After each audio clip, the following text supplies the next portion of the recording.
Je vais vous parler de ce qu'on peut appeler le premier manga. On a toujours des parents qui nous demandent, «Qu'est-ce que je peux faire lire à mon fils, à ma fille?» Je sais pas trop, je m'y connais pas du tout en manga. Les gens vont naturellement se diriger vers les classiques Naruto, One Piece et compagnie. Moi, j'aimerais vous parler de petites publications qui sont pas forcément connues, mais qui me tiennent vraiment à cœur. La première, c'est celle-ci, qui est minuscule. Ça, c'est magnifique. Voilà, c'est, l'histoire de 2 lilliputiennes, dans la forêt. On suit leur vie quotidienne. Il y a pas de combat, il y a pas d'aventure. On se laisse bercer par l'histoire, par l'atmosphère aussi. En termes de graphisme, bon, bah, forcément, c'est du noir et blanc parce qu'on est sur du manga, mais on sent le trait qui est hyper travaillé et en fait, c'est vraiment un petit ovni parmi la publication manga, c'est que on se laisse bercer par l'histoire, en fait. Il y a pas de grands méchants à les combattre ou de comment dire? Ou de quêtes à réaliser et je trouve ça hyper reposant.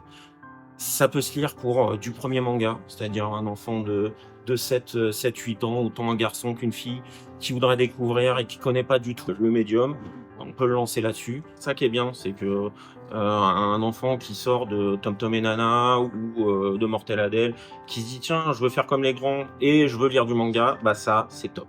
Et puis ça peut se lire aussi pour des adultes, en fait. C'est ça qui est bien, c'est que c'est transgénérationnel. C'est un de mes vrais coups de cœur dans les mangas. Et puis ça, Hamster et boule de gomme, un peu what the fuck, n'importe quoi, un manga sur un hamster. Ça va parler à tout le monde, en fait. Ça va parler aux enfants qui cherchent un petit truc mignon à lire et qui voient un petit hamster et qui vont se dire: «C'est génial». Voilà, c'est quelque chose qu'on voit pas forcément. On a souvent les chats, les pandas, on en a ici, hein, et qui sont très bien d'ailleurs. Mais ça, c'est un peu l'objet qui va dénoter, qui va sortir de l'ordinaire et justement qui est accessible à ce type de public, à ce type ces premiers lecteurs qui savent pas vers quoi se diriger ou même pour des parents qui veulent initier les enfants au manga. Voilà, voilà, Hamster et boule de gomme, ça peut le faire aussi. Deuxième chose que je voulais vous présenter, c'est cette petite collection-là.